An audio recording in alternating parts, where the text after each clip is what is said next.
Hello, my name is Remington Steele. I'm the Scrum Master, and here's going to be the start of our team's major contributions. Now, for me, the ones that I really want to go over is the screen navigation, the overworld, including house generation and doors and the pathways in between them, as well as the heads-up display. So, going into our game here, let's give her a good run. Screen navigation is dealing with whatever buttons we press on here will lead us to new screens. For example, the new game one starts our new game. We get our Major Henry. We have our intro cutscene screen come up, and then transitions into our game. The screen navigation here is what makes all that possible. Now, as well, we're in the overworld now. We see that we are in a top-down navigation type of mode, which lets us currently explore just the bedroom here, and then as we complete levels, we'll go through different rooms of the house. Let's see if we can speedily get through this guy here.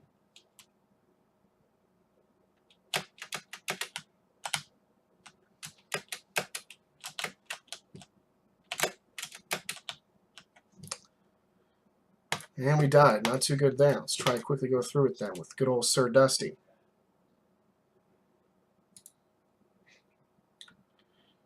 And it's a good point to note as well, as we have our character up here with their unique portrait based on the color of where they have, unique health and armor schemes, as well as their name.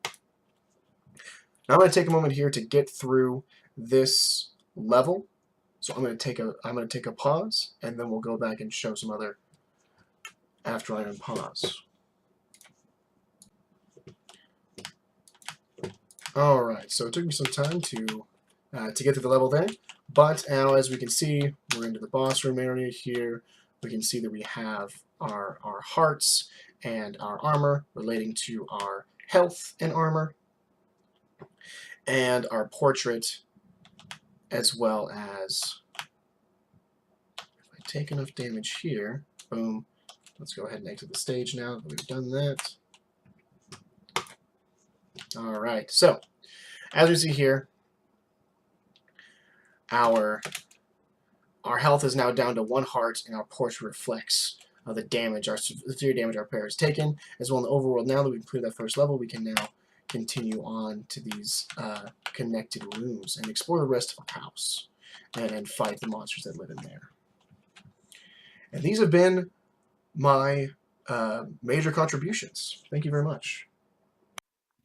Hello, my name is Greg Levy, and I'm with Team BFMI, and these are my major contributions for the Nightbears project. So let's begin. So the first major contribution I did was the camera, and it allowed for our levels to be longer than the screen's length, provided a means to optimize rendering, and it can be manipulated to create some cool effects. Um, so let's demonstrate this. As you can see here, the camera follows the teddy bear, which opens up our levels. We're no longer constricted with the sides of the screen, and we can shift the perspective as the bear moves. And it optimizes rendering in the fact that this spike ball, when it's not on screen, it isn't rendered. So that gives us a little bit of a performance boost there. The ball is still updated, but it's not rendered. And then finally, it lets us do some pretty cool things like when moving to the boss area here, as you can see, the camera kind of slides over and gives it kind of a dramatic effect there. So that's the first major contribution that I did. Um, Moving on here. So the next one is the animator, and this brings life to otherwise boring image assets, and it's flexible enough to use in any use case. So any object that has an image can have an animator attached to it, and so if we wanted to animate, say, the bed, for instance, we could just attach an animator to that. But like I said, it adds life to otherwise just boring image assets. Instead of this bear sliding around the stage, it is actually walking around, and it gives a pretty cool effect. Um, so that's it for that contribution. Moving on. Finally, the last feature that I wanted to showcase was the data persistence feature. It's the foundation for saving our game. It's critical for the character randomization and permadeath features, and it was used extensively by my other teammates to for them to make persistent the data that they need to be persistent. I'm going to demonstrate this here. When I start a new game and I click the reveal your character button, what this does is it creates a character with an image attached to it, as well as all the data and stuff that it needs, and it saves it. It saves it to the game, or it saves it to the disk. And all of that was randomized to to kind of give a little bit of variety. Um, but all of that was due to the game data class, which makes all of this possible. And I thought that was a pretty cool feature. So that concludes my major contributions. Thank you very much. Hi, my name is Gina Quinn, and these are my major contributions to the Capstone project. I'll be going over Werebears Wares, Consumables Effects, and Werebears Animation. First, I'll review Randomized Inventory, the Name Description tool, and Buying and Selling. So here are the randomized inventory for this current player, and I'll go back and pick a different player so that you can see that that inventory is completely different from the first. Right here is the Supreme Club. The names and the descriptions are completely random, but they are also generated dependent on the type, the damage, and the category, whether it's weapon, armor, or consumable. So you can see also with the description, we've got different adjectives to describe, and with the consumables we also have the makers like master, nutritionist, and baker. So now if we want to buy one of these and we have enough gold, then we get a message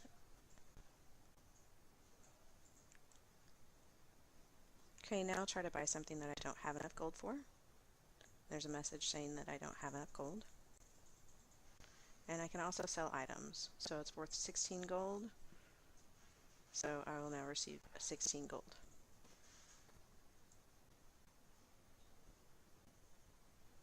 Now for consumable effects, we'll go through enchant, the health boost, and the health level.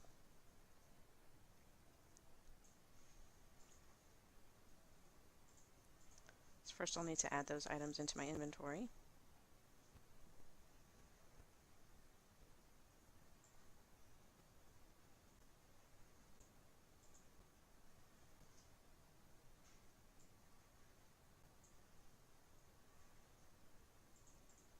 I'm now going back to the inventory screen.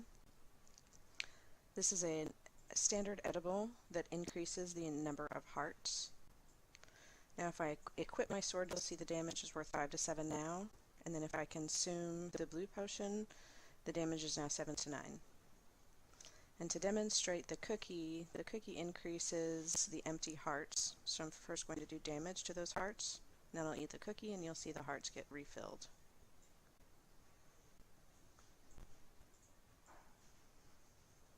Now I'll demonstrate the Werebears animation. So I'll just run through this level real quick so that we can see the animation for the werebear. He comes crawling out from under the bed and then puts a few messages up there, and then I can interact with him.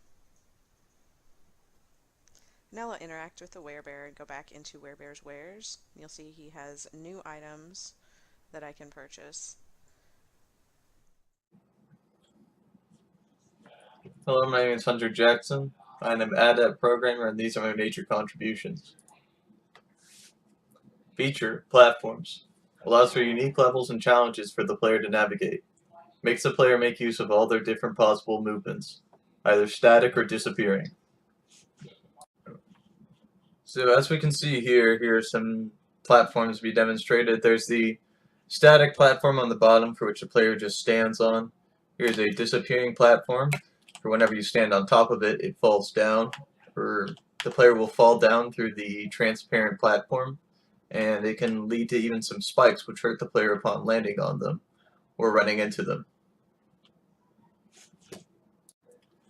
Another feature we have is the spike ball trap, and the spike trap is a rotating spike ball in a chain, and it features realistic movement with a moving realistic hitbox, meaning it only will hit the player if the player hits the spike ball, not the chain, and it's only passable if timed correctly, which allows for some unique levels. So as we can see here when starting the game, to get past the spike ball, the player is going to have to crouch and time correctly. Otherwise, if he runs into the spike ball, it's going to hurt him. The player can also try and, run into that chain. It's not going to hurt him.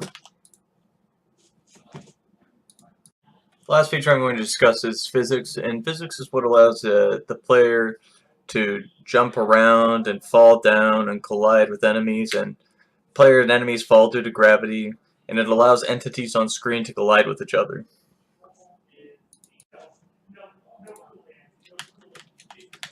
So as we can see here, the player can jump around.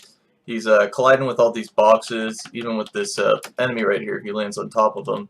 And this really is what allows all the collisions and interactions with the game to work. Hello, my name is Kyle Miller. I'm the product owner on Team BFMI, and these are my major contributions. So, first, feature enemy states. Allow enemies' activities to be easily modifiable, provided a method of removing and hiding the enemies, and used to create interesting boss fight mechanics.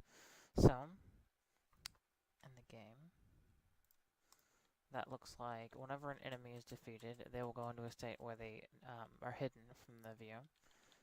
For this enemy state is currently walking left. If I hit him, he'll turn to walk right. And then once it's hit enough times, he will go into a state where he jumps, which is another state. And then he'll go into a state where he'll do this, which is him raining stuff going left. And then it's another state for him to rain stuff going right and to drop like that. And I'm not going to finish him because it would take a bit too long for this video. So we're going to leave him there. Alright, that's that. Next feature is the pause screen. Allows the game to be paused at any time. Provides an area where the inventory and equipment and other useful info can be placed. So, that is right here. You could pause the game in the middle of the map, pause the game outside of it. It shows your current inventory, which is just a cookie, the current equipped item, which is a pair of pants and a sword. And it shows the item's attributes over here and what you can do with it, consume or equip. Okay. And then, next feature is the inventory and equipment. It provided a way to add attributes to the character without modifying his base attributes, and allowed the player to view what items he has and what stats they have. So, that's also in the pause menu, but it's more the stuff that I did. The names here were added by other people that needed to use the inventory menu. I mostly added the inventory, which allows you to equip and unequip items. So this weapon will not go into any slot other than a weapon slot. This pair of pants will not go into any slot other than a pair of pants slot.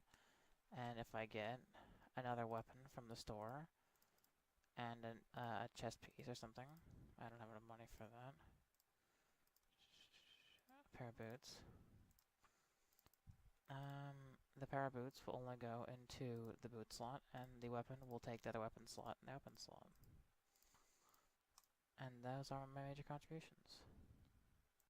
Hello, my name is Austin Colley, and these are my major contributions to this project. The two coolest features that I worked on were audio control and Hall of Fallen Heroes. First, let's start with audio control, where I worked on muting and playing background music, volume control, and looping background music. When the game starts on default, notice how we cannot hear anything. This is because if we were to go to Options and Sound, we would see that the background is set to off. If this is switched to on, we can begin hearing music. Additionally, we can control the volume of the music through the master volume selection. Right now, it is set to medium. If it is set to low, the sound of the music is lower. However, if we set it to high, then it is higher. For now, we'll set it back to medium.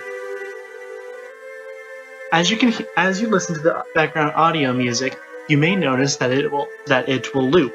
The background music will loop continuously until the program is terminated. For the rest of this project, I will keep the background sound effect off. Next, I will talk about the Hall of Fallen Heroes. For this feature, I worked on player data retention, player creation date, and player death date. When we start a new game, we have the option of creating a character. Our character is Grand Duchess Cloggin. Keep the name in mind.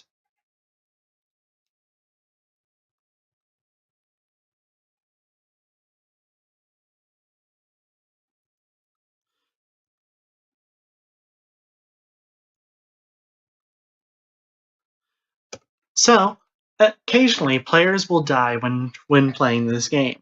When the player dies, they'll be brought to their game over screen. While they cannot continue their game, if they go to the Hall of Fallen Heroes, they may notice their teddy bear there. Here, we can see Grand Duchess Cloggin, and we can see the creation date and death date as the same date of this presentation. Thank you.